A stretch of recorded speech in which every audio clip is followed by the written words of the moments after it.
तो कैसे बच्चों, आज जो हमें पढ़ना है that is the most interesting most important parts in thermodynamics. अब इंजीनियरिंग में जाओगे ना तो आपको दो सब्जेक्ट हो गए, होगा हीट इंजन और दूसरा होगा रेफ्रिजरेटर। तो आज तो हमें सब्जेक्ट नहीं पढ़ना है लेकिन उसके बारे में पढ़ना है, बहुत इंपॉर्टेंट है। That's it, what? Heat engine. तो आपको जैसे बोर्ड में थोड़ा बहुत निकाल के रखा हूं मैं, क्योंकि टाइम बचे आपका इसकी वजह से, ठीक है। तो हीट इंजन कैसे वर्क करता है बताऊंगा आपको विजुअलाइज करके, टेंशन मत लेना। तो पहले तो देख लेना हीट इंजन में कौन से कंपोनेंट होते हैं। तो हीट इंजन में मुख्यतः तीन कंपोनेंट होते हैं। जो ऊपर वाला होता है उसको बोलते हैं हॉट रिजर्वायर।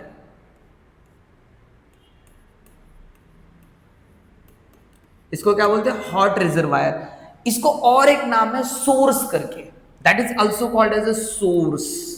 और इसका टेम्परेचर बहुत ज्यादा, उसको हम लोग टीएच बोलते हैं। टीएच बोले तो टेम्परेचर ऑफ हॉट रिजर्वायर, ठीक है। तो नीचे जो दिख रहा है आपको बॉस, इसको बोलते हैं cold reservoir, that is called as a cold reservoir, ठीक है। इसको और एक अच्छा सा नाम है जिसको बोलते हैं सिंक, अच्छा नाम है सिंक। तो हॉट रिजर्वायर का टेम्परेचर बहुत ज्यादा होता है और ये जो लो टेम्परेचर पे है वो है टीसी। टीसी मतलब temperature of the cold reservoir.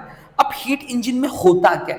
तो हीट इंजन में हम लोग जब जब अब समझ लो गाड़ी है, गाड़ी में पेट्रोल का काम क्या है? सब पेट्रोल हीट देता है। क्या करता है? हीट देता है। उस हीट का उपयोग कर, कैसे उपयोग करते हैं, क्या करते हैं हम लोग बाद में देख लेंगे, लेकिन उसी हीट का यूज करके हम लोग गाड़ी का क्या करते हैं? व्हील घुमाते। वही तो है ना बेटा, गाड़ी चल पड़ी हमारी, राइट। तो हीट लेनी पड़ेगी आपको। तो हम लोग हीट इंजन में हीट लेते हैं। कहां से लेंगे heat? We will take the heat from the hot reservoir. So hot reservoir से हीट ले ली, ठीक है। अब ये जो हीट ली है वो गाड़ी घुमाने के लिए यूज होती है, लेकिन कंप्लीटली हीट उसी के लिए यूज होती है क्या? नहीं। हम लोग गाड़ी घुमाएंगे, वर्क डन करेंगे, that is what working substance is. W W मतलब वर्क डन किया, लेकिन जितना हीट मैंने दिया उतना का उतना सारा वर्क डन में कन्वर्ट हो सकता है क्या? यार नहीं हो सकता completely. That is the second law of thermodynamics. Second law of thermodynamics क्या कहता है? जितना हम हीट देते हैं किसी भी इंजन को, वो इंजन उतनी हीट वर्क डन में कन्वर्ट नहीं करता, नहीं तो इफिशिएंसी 100% हो जाती। तो heat is not completely converted into work done. समझ में आ रहा है? तो ये है, तो वर्क डन तो हुआ भाई, सब कुछ वर्क डन तो हुआ, और जो बची हुई हीट है, जो वेस्ट वाली हीट है, वो जा रही है सिंक के पास, QC। तो आपको पूरा मॉडल समझ में आ गया। हीट इंजन में हम लोग हीट लेंगे कहां से? हॉट रिजर्वायर से, जुप। फिर वर्क डन करेंगे, work done by the system और on the system, that is another part, okay. So work done करेंगे और जो बची कुची हीट है वो सिंक के पास भेज देंगे। Are you clear with this? ठीक है। तो QH मतलब क्या? ये जो QH हमने लिया है, तो हीट टेकन फ्रॉम सोर्स। कहां से ले रहे? सोर्स से, मतलब हॉट रिजर्वायर से।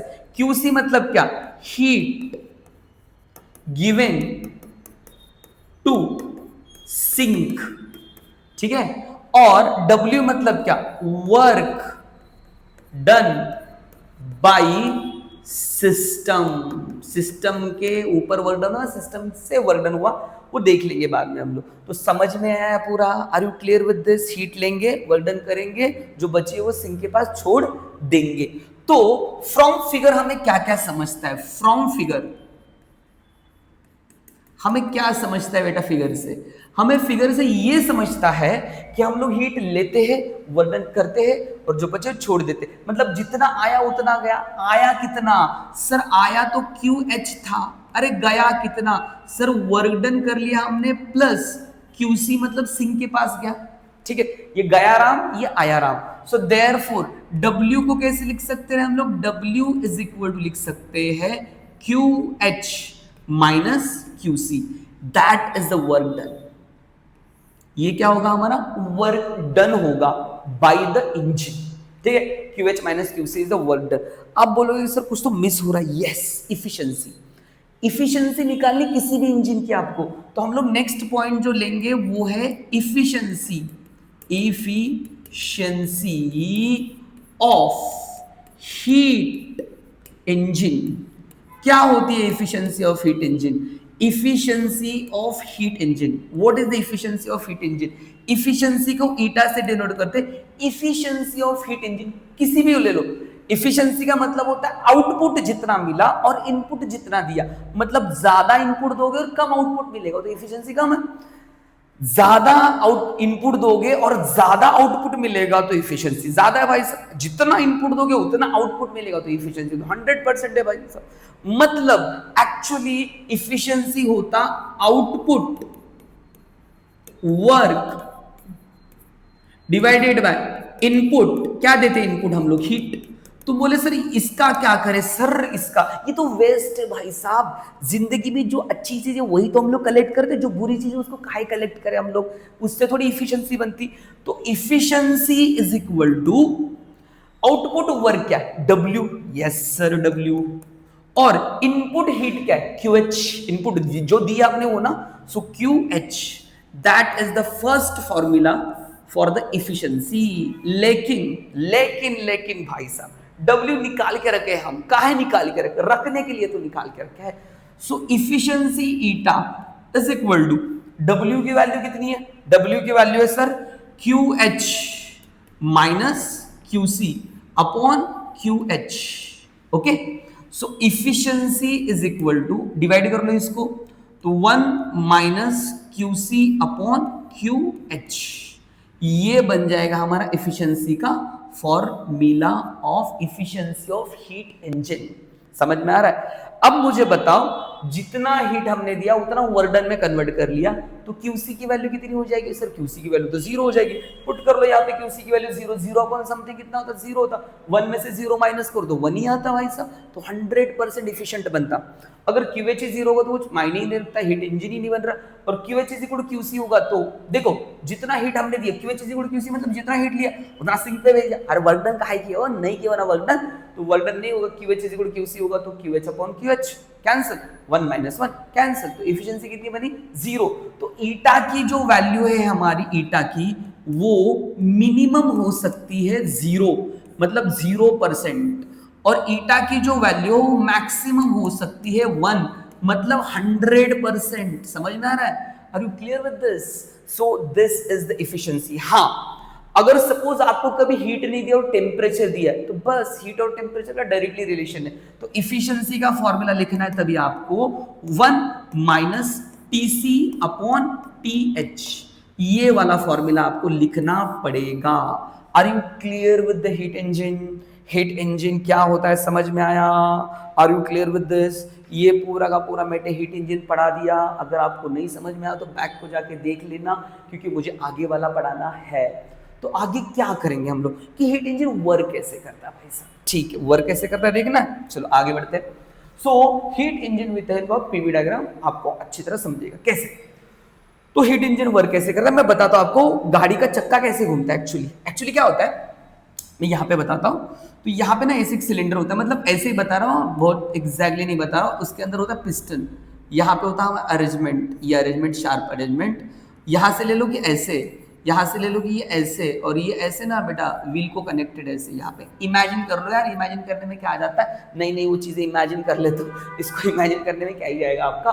तो ये क्या होगा, जैसे जुप करेगा तो ये शार्प व्हील को ऐसे घुमाएगा, फिर ये ऊपर जाएगा तो ऊपर आएगा, फिर ये नीचे जाएगा तो ये होगा ऐसे। समझ में आ रहा है? ये करेगा ऑसिलेशन, कौन? पिस्टन, और हमारा ये व्हील घूमेगा जुप जुप जुप जुप जुप जुप। जब तक ये चलेगा तब तक गाड़ी चलेगी, जब तक ये बंद हो जाए गाड़ी बंद। समझ में आ रहा है? तो इसको परफॉर्म कैसे करना है, तो ये तो मैं पहले निकाल देता हूँ इसको भाई सब जुप जुप जुप जुप करके। तो पहले स्टेप 1 लेते हैं। तो हम इंजन के साइकिल को स्टार्ट करेंगे यहाँ से। कहाँ से स्टार्ट करेंगे? यहाँ से। तो हमको पहले जाना है यहाँ से यहाँ से जुप यहाँ तक चले गए सर। यस सर, हमने इस प्रोसेस में क्या किया, लेट्स से ये A है और हम चले गए कहाँ पे? B पे। तो हम A to B कैसे गए? सर A to B हमने वर्क डन किया ही नहीं है सर, क्योंकि ये तो वर्क मतलब वॉल्यूम चेंज हुआ ही नहीं है। तो वॉल्यूम चेंज नहीं हो तो वर्क डन नहीं होगा। हमने क्या किया फिर? हमने प्रेशर बढ़ाया है और हमने हीट को एब्जॉर्ब किया है। A से B तक हम लोग क्या करते? Heat absorption. क्या करते? Heat absorption. हीट को मैंने क्या कर लिया, एब्जॉर्ब कर लिया हीट को, ए से लेकर बी तक हीट को एब्जॉर्ब कर लिया, तो पहले वो क्या करेगा, हीट एब्जॉर्ब करेगा, ठीक है, एब्जॉर्ब करने के बाद ऊपर ढकेल देगा उसको, पिस्टन को ऊपर झुक, तो अब क्या होगा, तो अब वर्क डन होगा, मतलब फिर बी से लेकर जुक जुक जुक जुक जुक जुक जुक जुक यहां तक आए, ये आइसोथर्मल प्रोसेस।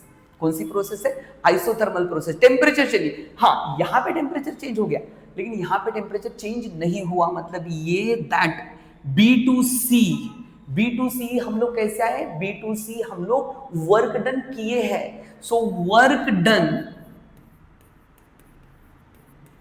बाई गैस, समझ पा रहे हो, हम लोग B2C क्या किया, वर्क डन किए हैं भाई साहब, वर्क डन। तो पहले तो इसके फॉर्म में बताता मैं, ऐसे ये पिस्टन है, ये शाफ्ट अरेंजमेंट है, ठीक है, तो पहले तो ये नीचे था, cut cut cut cut cut cut cut cut, तो पहले तो हीट पूरा एब्जॉर्ब कर लिया, हीट एब्जॉर्ब कर लिया, जैसे हीट एब्जॉर्ब कर लिया ऊपर भेजा मैंने इसको, मतलब वॉल्यूम बढ़ गया, देखो वॉल्यूम, वॉल्यूम क्या हो गया, बढ़ गया, राइट, वॉल्यूम क्या हो गया, बढ़ गया, मतलब पिस्टन ऊपर की तरफ गया है, चक्का ऐसे घूमेगा, ठीक है, तो फिर क्या करेगा, फिर करेगा हीट को रिजेक्ट, हीट को क्या करेगा, रिजेक्ट, रिजेक्ट करना हीट को, यार जो जो चीजें रिजेक्ट कर सकते हो वो कर लो, तो यहां पे हो गया हीट रिजेक्ट, ठीक है, कहां से कहां तक, कहां से कहां तक, डी तक, सी से लेकर डी तक हमने क्या किया, ये देखो ए से लेकर बी तक हीट को एब्जॉर्ब किया, हीट को एब्जॉर्ब किया, फिर हमने work done by the system किया, बाय द सिस्टम मतलब एक्सपेंशन हुआ, और फिर हमने हीट रिजेक्ट किया, that from C to D, heat rejected, heat क्या हो गया, रिजेक्ट हो गया, राइट, और फिर क्या करेंगे भाई, डी से लेकर ए तक, डी से लेकर कंप्रेशन, क्या हो गया, कंप्रेशन, मतलब वर्क डन, देखो पहले तो हीट लिया ऊपर गया, हीट छोड़ा नीचे आया, हीट लिया ऊपर गया, हीट छोड़ा नीचे आया, लिया काम किया छोड़ा फिर कंप्रेशन। समझ में आ रहा है आपको, कुछ सिंपल वे में बता रहा हूं, आपकी तरह सिंपल वे में कोई नहीं बताएगा, राइट। सो डी से लेकर ए तक कंप्रेशन हुआ, तो मतलब work done on gas, gas पे वर्क हुआ है, work done by the gas मतलब एक्सपेंशन, देखो ना वॉल्यूम बढ़ा, तो ये पूरी प्रोसेस होती है। Are you clear with this? So A से बी क्या किया हमने सर, ए से बी ना sir, no change in volume मतलब डेल्टा वी कितना हो गया, zero, so therefore work done भी कितना हो जाएगा, वर्क डन हो जाएगा जीरो। और हमने यहां से यहां तक क्या किया सर, हीट को एब्जॉर्ब किया, क्या किया, हीट को एब्जॉर्प्शन, हीट एब्जॉर्प्शन, और प्रेशर भी तो इंक्रीज हुआ है, तो यहां से यहां तक हीट एब्जॉर्ब किया, प्रेशर इंक्रीज किया, वर्क डन हुआ नहीं है। फिर हमने बी से सी तक क्या किया, बी से सी तक ना वर्क डन किया, मतलब इसको बोलते हैं work done by the system, मतलब ये सिस्टम क्या होगी, एक्सपैंड हो गई, और वॉल्यूम क्या हो गया इसका, वॉल्यूम बढ़ गया। सो एक्सपांड हुआ, वॉल्यूम बढ़ गया, तो वर्क डन यहां से यहां होगा। और ये कौन सी प्रोसेस है, आइसोथर्मल प्रोसेस, यहाँ पे हीट नहीं चाहिए, टेम्परेचर चेंज नहीं हुआ, यहाँ पे डेल्टा टी कितना हो जाएगा, जीरो, टेम्परेचर चेंज नहीं हुआ। सो यहां से यहां तक क्या किया, सी से लेकर डी तक, सर सी से लेकर वही किया हमने, वॉल्यूम चेंज नहीं किया, देयरफॉर वर्क डन नहीं हुआ। वर्क डन नहीं हुआ तो फिर क्या हुआ, हीट को रिजेक्ट कर दिया हमने, बोला जा चली जा मेरे जिंदगी से, हीट रिजेक्टेड, हीट को क्या किया हमने, रिजेक्ट कर लिया। अब यहां से यहां के, अरे वर्क डन किया लेकिन यहां पे एक्सपेंशन नहीं हुआ, यहां पे क्या हुआ है, कॉम्प्रेशन हुआ है, क्या हुआ है, कॉम्प्रेशन हुआ है, वॉल्यूम क्या हो गया, डिक्रीज हो गया सर। वर्क डन हुआ क्या, क्यों नहीं होगा सर, टेम्परेचर चेंज हो गया, होगा नहीं सर टेम्परेचर, समझ में आ रहा है।